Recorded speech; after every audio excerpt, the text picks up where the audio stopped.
Well, hello guys and girls. We're gathered here to talk about this beautiful Eiffel Tower that I made back in grade 11, I believe it was. And we are facing the great structure of France right now. How I came to build this, it was about doing something with, cardboard. And the teacher did teach us a couple of strategies of how to bend cardboard and different kinds of curves, how to give the shapes that you wanted, and how to glue it together and make it look something fabulous, right? So what we did was everyone could choose whatever you wanted, right? I decided to do the Eiffel Tower. I started out by obviously the base, and over here, this you have to first draw it on the cardboard and then cut it out. It did not turn so great at all, so I had to rely on a second source that I used, which was a previous Puzzle 3D Eiffel Tower that I built. So it was about like a year or so before that I got into building this, and I just built the whole structure. It was piece by pieces, so around 700 pieces, something like that. So yeah, I took it all apart, which was exactly like this. I broke everything apart, put it together, and I traced each one, right? And then I made the four of them, and I copied this ones too, and I copied this onto the cardboard, and then I just did the four pieces for each side, each section, 1, 2, 3, and then a piece at the top, right? So what's it called?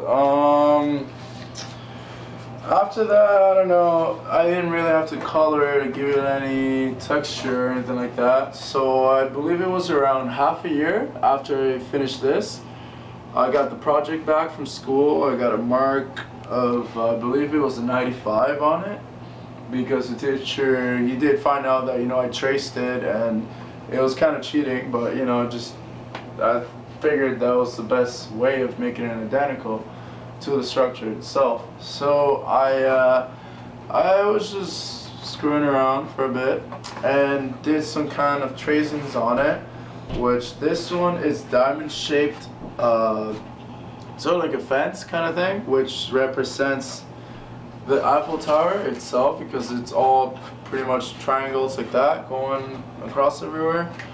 This block thing represents the Roman bricks, the old Asian rocks and everything that, you find stuff like this in France too, all the castles and stuff, right? This, I just made it look like a beautiful arc kind of thing, because everything always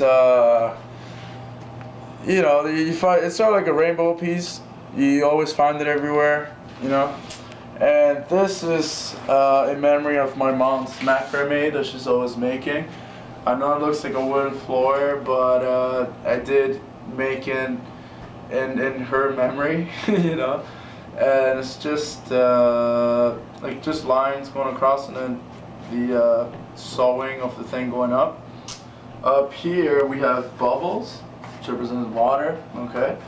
Over here, this is noise. So just trying to make everything really, messy, and I don't know, nothing big, just lines everywhere. And over here we have the ancient roofs, which they look like a bunch of carols, right?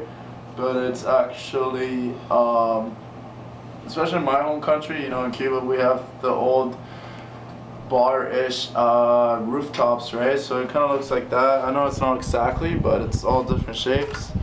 Over here we have, this is just pretty much a wiring. So it's just pretty much letting everything loose, right? It's something like we have over here, which I like to use it a lot. I don't know why this, I don't know, it's kind of like you get drunk, you start following the wires, see where the hell you end up, and see if you can get up to its end point, So yeah, something like that. Let's see, it's kind of wet here. And I think it's kind of neat, right? Up over here, we have something that represents, since it's a long tower, this would represent, you know, like an antenna, radio signals and stuff like that, because this is coming from the tip of the tower, right? And so over here, we have sort of like a mist kind of thing going up, you know? So sort of like, you could say sand time. How you flip it upside down and it starts counting the minute, something like that. And it's red and black, same as everything else that's on this piece of crap. Over here, I just thought of, you know, the native bow and arrow. So this is the pointy edge of the bow, of the arrow going up, and then the other pointy edge coming down. And over here it's sort of like a wooden structure because it does wood circles, which is the tracing of the age of the tree. Okay. And over here, no, I love hippie stuff, so I thought that, you know, all the little curves and wavy stuff would kind of represent hippiness, you know. And yeah, up here I just figured, you know, what the hell, just make it normal. So I just put the lines on the thing and just made it look like a finished normal piece, you know. So yeah, that's about it. Over here we have I used to have a bunch of puzzle 3Ds, but unfortunately when I went to Italy for 3 months, I came back to being like homeless, you know. Everything got broken of mine. My beautiful family decided to, you know, he's probably just gonna stay there, he's never gonna come back, so let's just break all the stuff. So I had a whole city, there's pictures upstairs of buildings, Dracula's castle, Empire State Building, CN Tower, French houses that were like 2,000 pieces each. And all we have left is this little house, which is like not even nothing. This neat little box that I made in grade 10, I believe. And it's just like a not landscape, sorry, 3-point view of the thing going into the far distance, right? So this one is pencil crayons. This is cardboard, little pieces of like fabric paper, right? This is pencil. This is paint. This is just markers, and this one is like houses cut off of the magazines and stuff, right? This is a beautiful iguana. I love this thing. I got it in Panama when I was 18, I think. 17 exactly. 17 years old I have this. Had it now for 4 years. So, great piece of artwork, whoever did it. And this is the baby that almost lost my hands doing this thing. I don't know what I started doing because I just started playing with wire. Toca aquí, okay?